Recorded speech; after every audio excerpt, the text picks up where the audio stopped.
Welcome back to Horoscope TV. We've been looking over the charts for the week of June 8th to June 14th, 2026.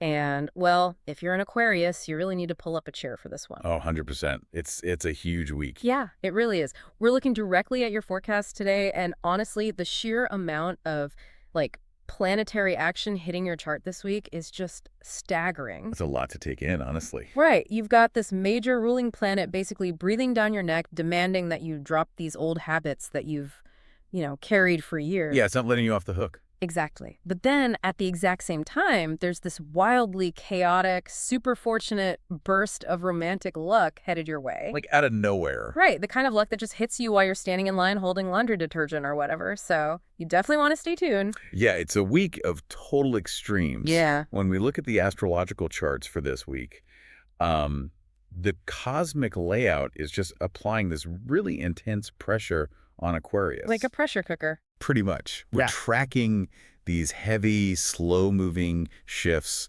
colliding with really fast, jumpy planet movements. And we're pulling all of this strictly from the astro charts, right? Like looking at the moon phases, the angles, all that stuff.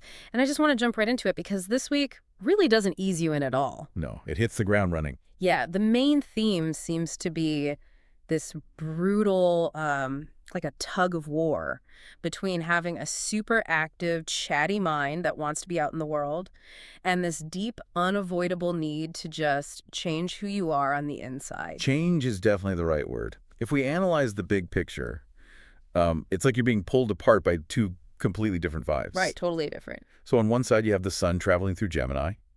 And, Gemini and Aquarius are both air signs, so they get Right, I lost. speak the same language. Exactly.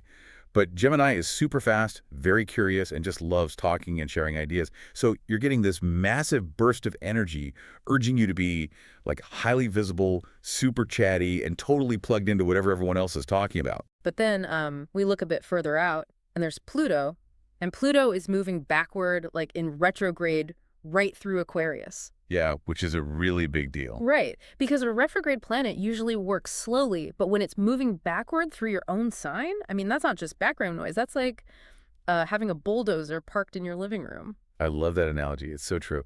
Pluto is all about the stuff hidden deep down. Yeah. Your habits, your fears, the walls you build to feel safe. The messy stuff. Yeah, the really messy stuff. And when it moves backward, it forces you to look inward. It's like a complete review of who you actually are. Wow. Pluto is basically demanding that you drop these old ways of coping that just don't work anymore. So Yeah. you've got the sun in Gemini screaming, let's go to a party and debate new ideas with strangers. Right, right. While Pluto retrograde in your sign is whispering, you don't even know who you are right now. We need to sit in a dark room and figure this out. Oh, man. That is such a psychological pressure cooker.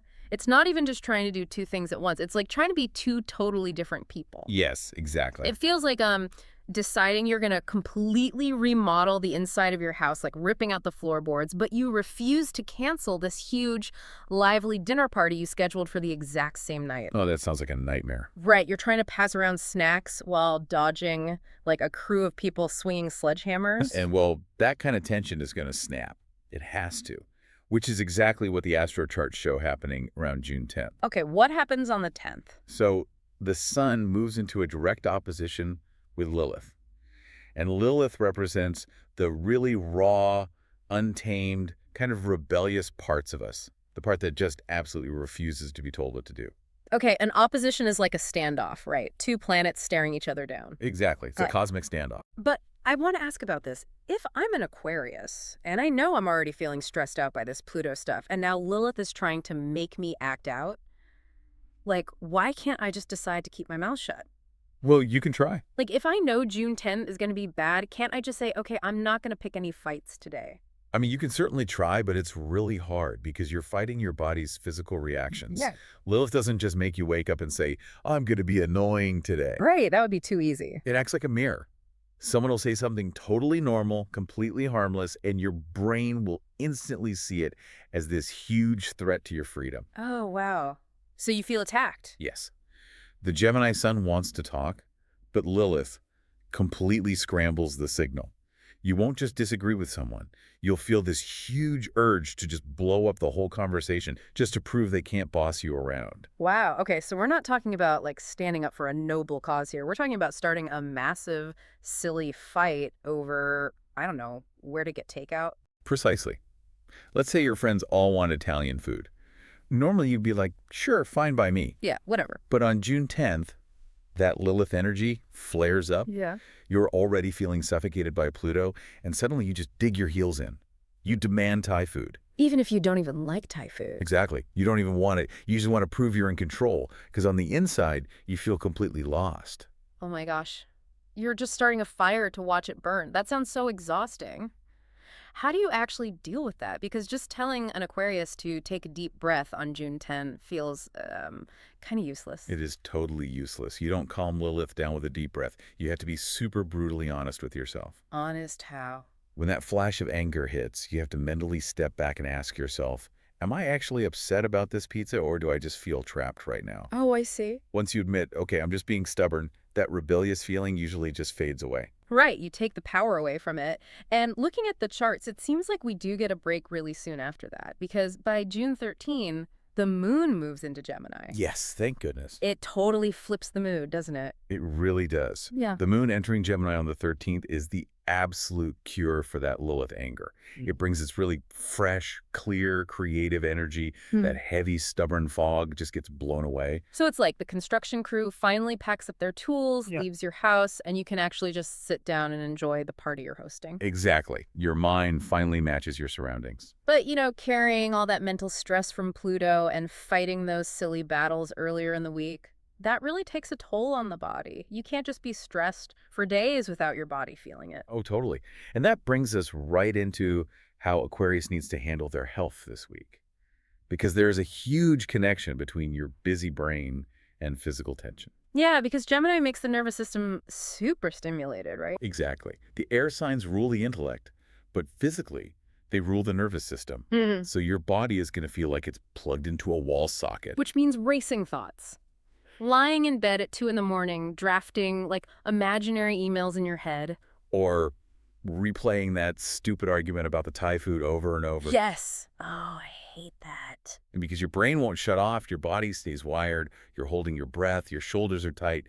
And this leads right into another really stressful transit on June 10th when Mercury bumps into Saturn. Oof, Mercury and Saturn. That sounds heavy. It is. Mercury's all about fast thinking and talking, but Saturn is like a giant brick wall. So it's like driving a sports car into a barricade. That's exactly it. Your Yeah. thoughts just crash, and that causes major mental exhaustion and even stress headaches.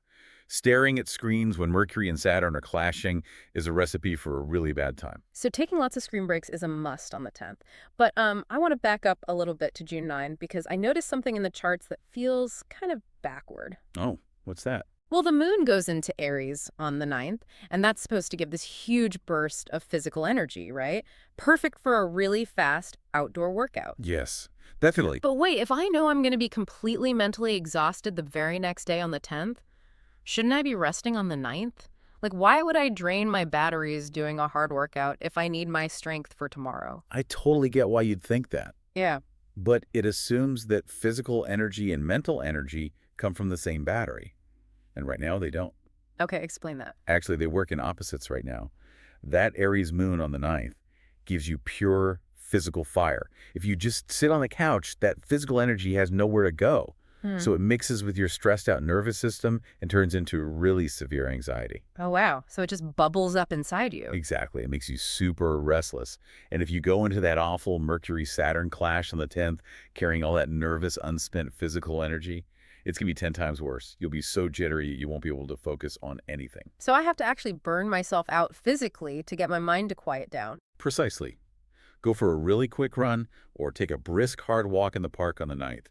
Exhaust your physical body. Because when your body is tired, your nervous system finally powers down. That makes a lot of sense. Yeah, you'll sleep great on the 9th, and you'll wake up on the 10th feeling way more grounded, and you're going to need that calm energy to deal with the roadblocks Saturn is going to throw at you. Break a sweat on the 9th so you don't break your brain on the 10th. I love that. Right. And then on the 10th, you need strict rules, like absolutely no looking at your phone after 8 p.m. to stop those stress headaches. Good advice. Because that heavy mental stress from Saturn isn't just happening at home, it's really going to hit hard at the office, isn't it? Oh, yeah. Work is where this Mercury and Saturn friction is going to show up the most. You have to be super careful with your communication. Let's break that down. Mercury is like emails, meetings, just talking to your coworkers. And Saturn is the grumpy boss who says no to everything. Right. So when they clash, nothing moves fast and everyone misunderstands everything. That sounds awful. It is. If you send a quick email on the 10th thinking you're just being efficient, the person reading it is going to think you're being rude or leaving out important details. Projects just stall. But Aquarius is super innovative. They always have these great new ideas. So if I have a brilliant plan for a new project, shouldn't I push it forward anyway? Definitely not. Really? Just keep it to myself. Yes. Keep it to yourself. Saturn is like a strict inspector. If you try to pitch a bold new idea on June 10th, your boss isn't going to see how smart it is.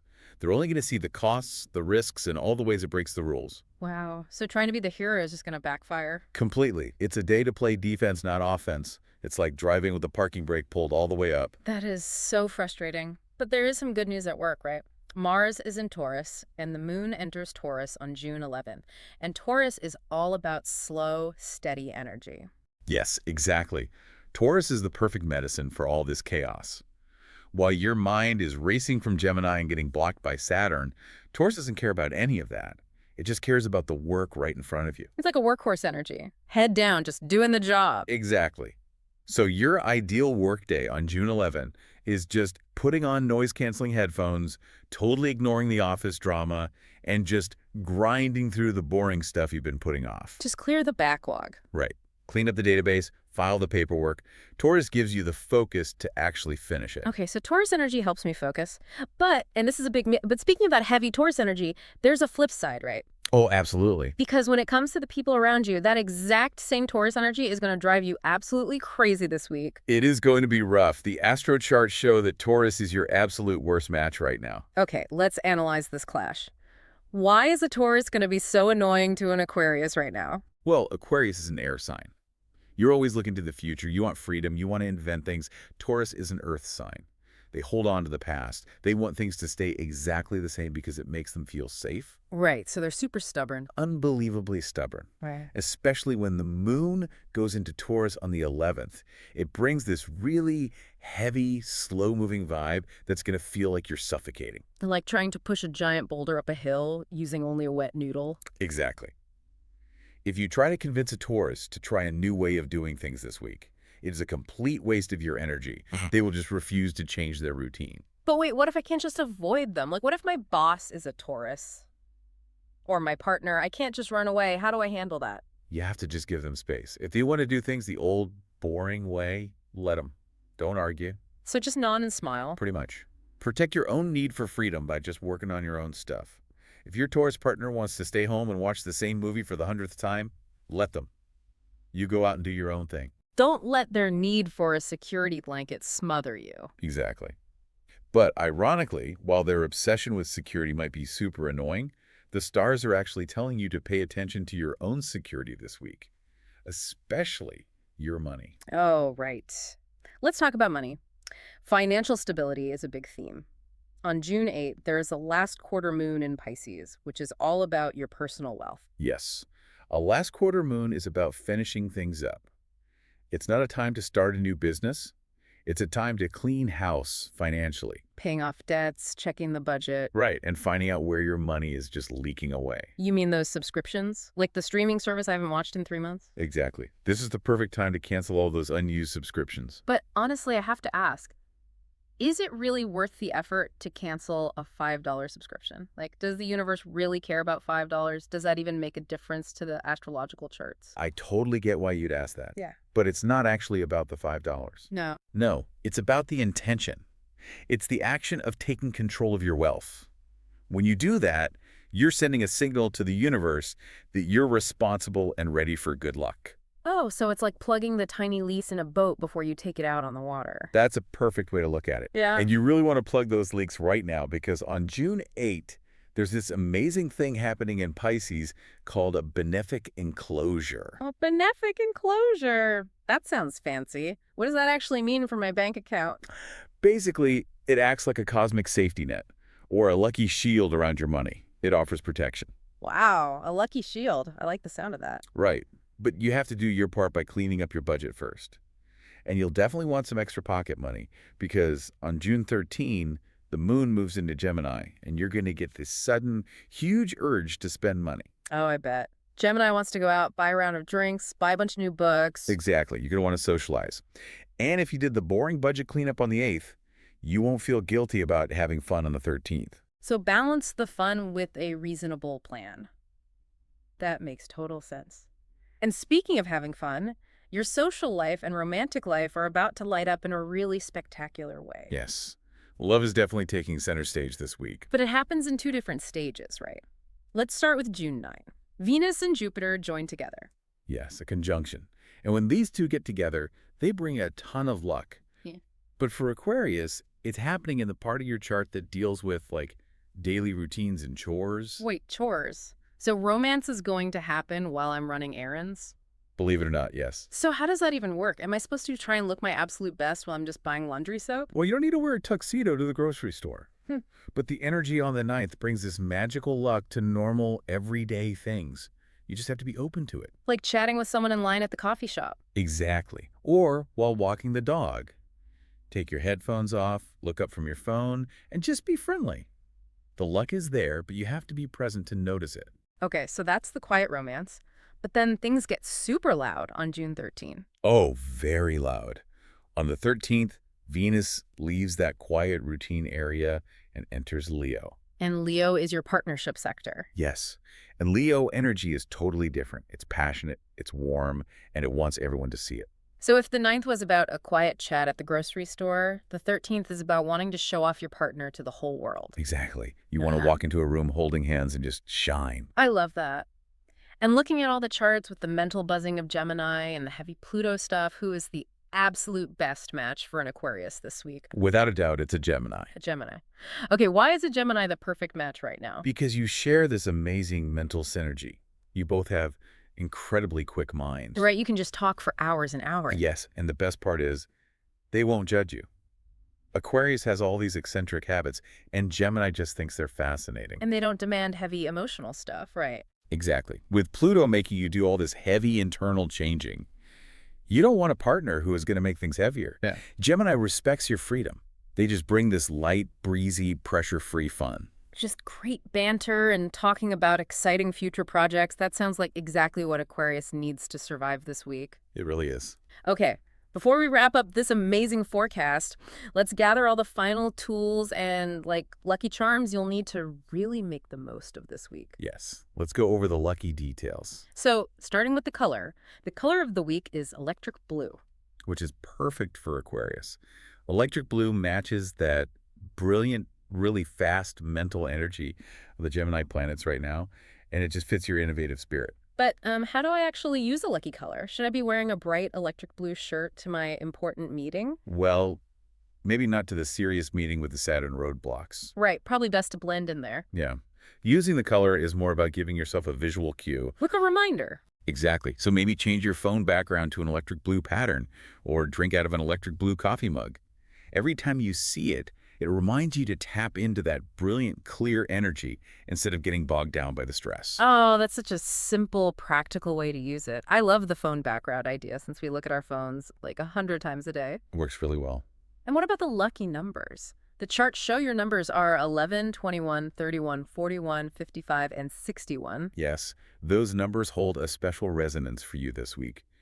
You can use them in small ways, like setting your alarm for 6.11 or doing 21 reps during that workout on the 9th. Just weaving them into your day. And then the absolute best dates of the week are June 13 and June 14. Mark those on your calendar for sure. Because that's when the heavy stress clears out. Exactly. That's when you have that mental clarity from the moon and that amazing, highly visible romance from Venus in Leo. Those are the days to schedule your most fun social plans. Throw the party. Go on the date. Okay, wow. We have covered so much ground today. From the internal remodeling with Pluto to arguing over takeout to avoiding stubborn Taurus coworkers and finding romance in the errands. It's a massive week. It really is.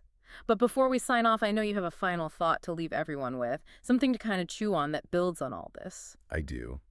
So we've talked about how Pluto is forcing you to release these old, stubborn habits, Yeah, right? the internal demolition. And we also talked about how Venus in Leo is making your love life super visible and magnetic. Right. What if those two things are actually connected? How so? Think about it. Aquarius, you are known for keeping your emotions locked up. You build these walls to stay detached.